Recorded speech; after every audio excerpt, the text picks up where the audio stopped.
Hello and welcome to this webinar, Public Relations in a Nutshell. My name is Debbie Levin and my business is PR Coach. I've worked in public relations for more than 20 years and I set up my own business in 2006, initially with a couple of public sector clients, but also then working with small businesses to help them raise their profile and their visibility. And I put this webinar together because I've come across many small business owners and also entrepreneurs who are interested in public relations, have a feel for what they think it might be, but not absolute clarity about how it can help their business. So that's why I put this webinar together, and I hope you find it useful. The idea is to explain what public relations is and how it can help your business, and also give you a couple of tips to get you started on thinking about public relations. And just to say, I've got a stinking cold at the moment, so if you hear a few snuffles and I start to sneeze uncontrollably, then I apologise in advance. But we will crack on as best we can. And just to say that I'll take questions at the end. And if I don't have time for all the questions, then I'll certainly follow up with people afterwards. And also, if you have further questions after this webinar, then do feel free to email me, Debbie, DEBBIE, at prcoach.co.uk. So, let's crack on with what is public relations. Public relations is all about what you do, what you say, and what others say about you. It's the impression that people form of you from those things. That impression is, good or bad or indifferent, and very often public relations is actually about raising awareness, so people are actually aware of you to form an opinion. And that reputation to do with what you do, what you say, what others say about you is based on how you communicate your message. Your aim is to build goodwill and understanding, so people understand your business, think favourably about yourself and your business, and that all comes from the message that you're conveying. That message can be conveyed in very many ways. People tend to assume it's all about press and media, so it's all about getting in the newspapers and the magazines, on television and radio, and that's certainly part of it, and usually an important part of it. But if you think about the different ways you convey your message, that's all public relations. So how do you convey your message at the moment? Maybe there are face-to-face opportunities. You might think about networking, you might think about seminars, workshops, doing small group presentations or large-scale presentations, conveying your message via your website to explain what you do, the message you convey on your website, that copy is public relations, using leaflets to make people aware of what you do and how you do it and how you can help them. You're conveying your message via your hard copy newsletter, via email newsletter. Maybe you're considering guest blogging, all the different ways that you get your message across. Exhibition, so the materials you're using to support your exhibition attendance, your exhibition stand itself, the words that you're using to describe yourself and your business. So it's all about getting your message across. Importantly, public relations is about taking a sustained approach, a planned approach, and that brings me on to how you actually start doing your public relations. You have to think about your objectives, what you want to achieve, and the audiences you want to target, and you need to think more than just potential customers. You actually need to define them quite specifically, because it's only by doing that that you then know where to go to attract their attention and engage them. So you start with objectives, your audiences and your messages. And your audiences will be potential customers, but it'll also be your current customers with maybe your email newsletter to keep them informed. It may be other groups as well, businesses that you might want to collaborate with, maybe the local community where you want to establish and build a profile. Maybe it's actually those key people within your sector or industry, or your professional bodies. There are various other different audiences, and you need to tailor your objectives to the audiences and also tailor the messages as well. Once you have that top line, and it needn't be a 500-page document. It can be something quite short and snappy. It doesn't need to be a big tome of a thing. Once you define that top level, that's when you think about the ideas to actually get your messages across. Once you think about the creative ideas that are going to actually attract the attention of the audiences that you want to engage with, you then decide the particular communication channel to use and the tools that go with it. So, for example, if you did have a story, a news announcement, the press and media would be a logical channel to get your news out, and a press release is one tool to use with that channel. Another tool might be an email pitch direct to the journalist, or using the phone, phoning them up and talking to them about the story. You might also use a press kit as part of or as one of a number of the tools that you use to support that. You have the various number of tools to support you in the channel that you want to use, and importantly, you put that into an action plan. That's the proactive side. You also need to think about the reactive side as well, and that includes monitoring your particular industry or the industry that's relevant for your audiences, so you can identify opportunities for comment, for placing your comment on the back of news stories of the relevant stories for your audiences. And if you can do that, then you can position yourself as an expert. And it also means that you're not just relying on things like news announcements to get your message across. Commenting on the back of stories gives you a great way for maintaining your profile with a drip, drip, drip, constant drip, drip, drip approach of comment to keep yourself visible in the minds of your clients and potential clients as well. Okay, now let me give you a couple of examples so that you can see that PR in action. The first example is a business coach who was launching a book. They had an Amazon page set up, so what we did was contact journalists and bloggers to showcase the expertise of the business coach, picking out themes from the book with specific standalone articles, and those articles appeared with a biography on the coach, which then linked back to the Amazon sales page. So you could see with that, and primarily the coverage was online, so that helped to generate a traffic flow back to the Amazon sales page. The second example was a business support service. It was someone who was actually attending an exhibition, a business exhibition, and they were showcasing their mentorship program to help individuals who wanted to set up their own businesses as virtual assistants. And for that particular example, with exhibitions, you have a really good example, because the majority of large-scale exhibitions have a press room, and journalists go there to get their information. They're interested in the stories at the event, so the fact that you're just attending is not enough of a story. You need to create a story, and for this particular client, the story we created was the launch of an information guide. So we didn't have a news story, but we created one, created an information guide, and then did a news announcement about that particular guide being launched at this exhibition. And that helped to get the interest of the relevant journalists, who then interviewed the client, and there was follow-up profile pieces as well. So always look out for exhibitions. Look out for the opportunity of press office rooms at the exhibition, and a way in which you can actually get a press news announcement out and in that room, so that you can engage journalists both in advance on the day and afterwards.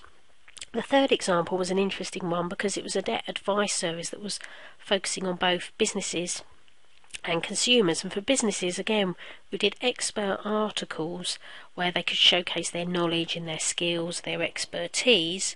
And for the consumer side, that focused on radio phone-ins on national radio, which was a very good opportunity for them to show live and first-hand the kind of debt advice that they could give.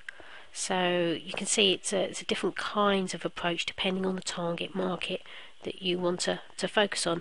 The fourth example, whilst that had a lot of press and media involved, just to show you, they were actually seeking to make contact with and engage well-known personalities and celebrities to help support the charity, to help raise the profile in that way. And so we devised a specific initiative to engage those well-known personalities by asking them to contribute a written account of a childhood memory with appropriate photography as well, and because it was for the charity, they did that free. Very often, if you can find a way to link up with celebrities, if you can think about a way in which they can do something which is very easy for them, then that's a way to help them engage with you and your business or any associated charity as well. They're more likely to do charity work, but they will do stuff with business, but you've got to make it as easy as possible for them. The end result for this charity was that we did an exhibition of all those contributed written pieces, and that was held, and a number of people invited along, the great and the good. Number of those celebrities, personalities came along, and also decided thereafter to support the charity too. So that also got significant national press and media coverage. But just focusing on the engagement with the well-known personalities, it's also a way to help elevate and raise your profile and get your message across. So I wanted to just give you a few top tips. Hopefully you've got a flavour for what PR is, about your reputation, what you say, what you do, what others say about you, getting across sort of a favourable impression, and the different ways in which you can communicate that, and thinking about being consistent in communicating that. But one of the questions that I get asked often is how to find the right journalists that are going to be interested in a small business or in an entrepreneur. People say to me, well, how do I know who's going to want to talk to me? It's a bit like looking for a needle in a haystack. I subscribe to a media database, but that's not the be-all and end-all. That's actually just the starting point. The key is to pinpoint a small number of journalists and to really get to know what they want and how you can help them. And this is a really useful way to start that, by using a search engine and typing your keyword or a phrase if you're looking for a specific type of journalist, or you want one that's covered particular types of topics before. Then you can be very, very specific. So you type in your keyword plus journalist, and if you want a location specific term plus UK or whatever, then consider using that as well. And then have a look at the first few pages and see what comes up. You will find, I think, a few people there who would be useful and a good starting point. If you follow the press and media that effectively target your audience, then you'll soon get to know the key people that report and cover on the relevant topics, and it's then a matter of researching them as much as possible to find out what they want and how they like to be contacted. So follow your sector, follow the news generally to get a feel for how journalists think, as well as the specific news and information sites that are relevant for your audiences. Also, if you're active on Twitter, then have a look on Twitter, search for, again, the term journalist, but also search under lists, because you can well find that there are lists that are already put together with journalists for your niche. So maybe that someone's already taken the legwork out of that and formulated that list for you. But again, it's just a starting point to help you on your way. Another website that's very, very useful is alltop.com. And that pulls together blogs, and you can search that website by key terms, so you can pull together particular types of blogs that are relevant, and then you can look at opportunities for guest blogging on those particular blogs. That's quite a useful website. Media databases are useful too. Those are databases that journalists use to source comment and contacts and interviewees, people that can provide extra information for them for a particular story they're working on. Some of the databases are free and some are paid for, but it's definitely worth having a look to see who's listed there, and who might be using your particular keywords. An important part of your research has to be to find those journalists, the key people, the key journalists and bloggers, and then to follow them, and then to engage them on social networks. The more research that you can do, the better, so that you're very much in tune with what they want and how they want it, the topics they're interested in and how they work. The idea being that if you can engage them in advance, then when you do pitch them, say by email, your name will be familiar and you have a better chance of your email being opened and considered. And that's really what you want to aim for. So the key is to do your research to find the right contacts who are going to be interested in you and your business. And it does take time and effort, but if you do that, then you will find people who will be interested.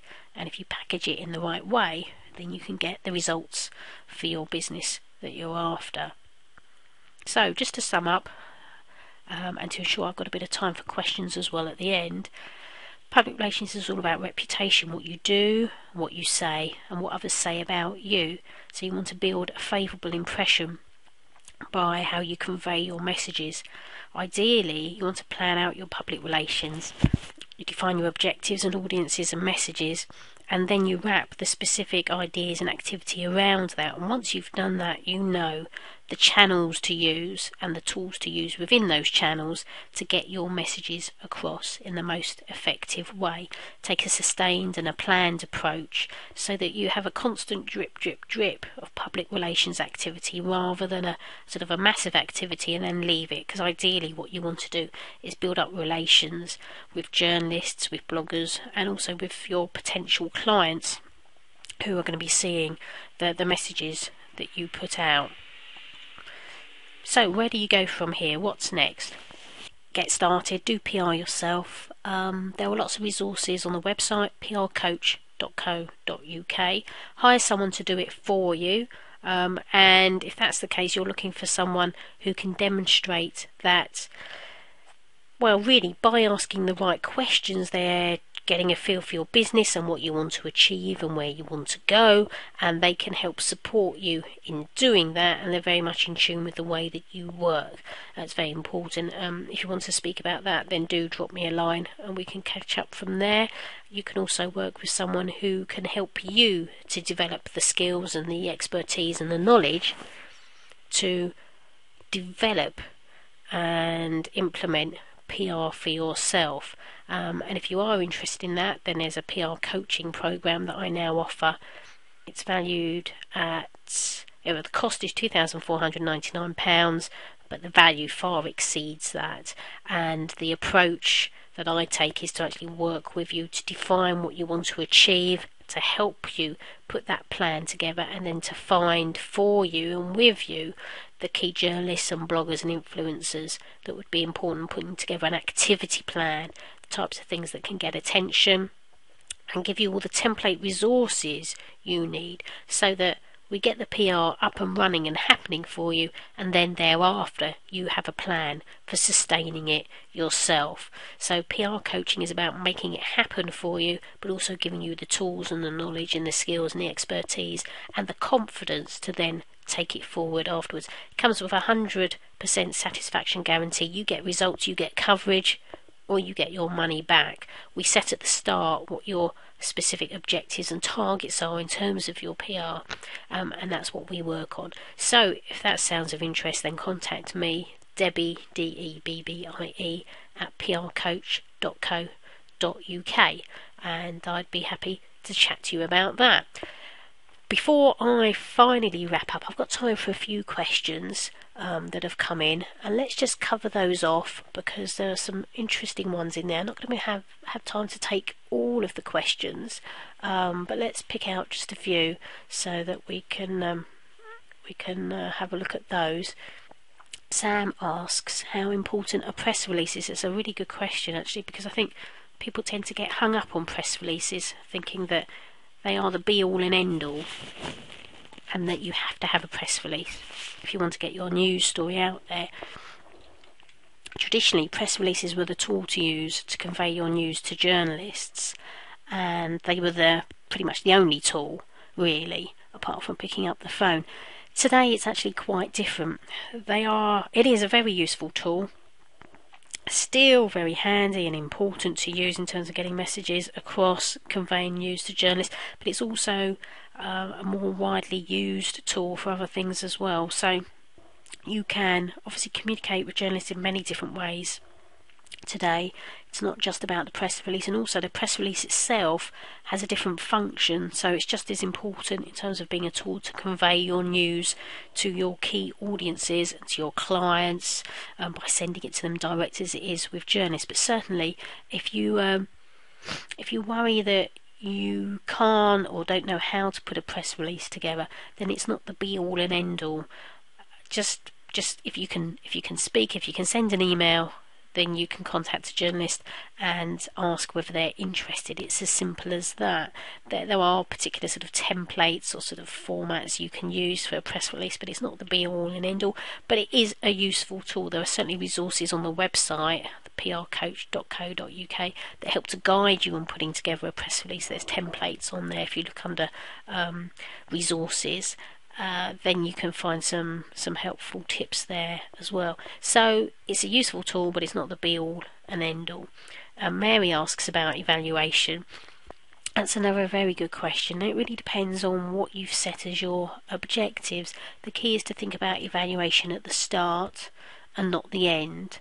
And if you take, for example, the information guide that we mentioned earlier, then and particularly with online work, you can use tracking URLs. You can set yourself up with a particular landing page where people can access the information guide.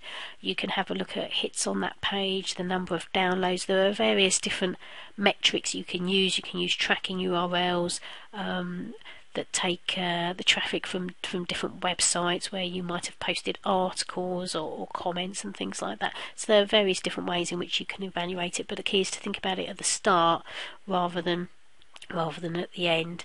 John asks about what about one product PR. Again, that's a really useful question, because people tend to think that there isn't as much scope with products as there is with service.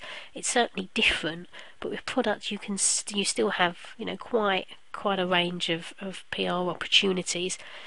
Depends what the product is, but for example, if it's, say, a camera, then I can quite easily see how you could showcase your expertise in terms of camera knowledge, by sharing tips on photography, top tips on getting the best shot with kids racing around all over the place, or in particular, light, nighttime photography, portrait photography, different types of photography. You could share your top tips. You could share tips as well on caring for your camera. You could do a guide on what to look for when you're considering updating or getting a new camera, how you can compare different models, what's important to you and how that matters in terms of the choices that you make. You could hold a photography competition with a particular theme, asking people to contribute shots, and of course you can use lots of different sort of social media angles on that and make it quite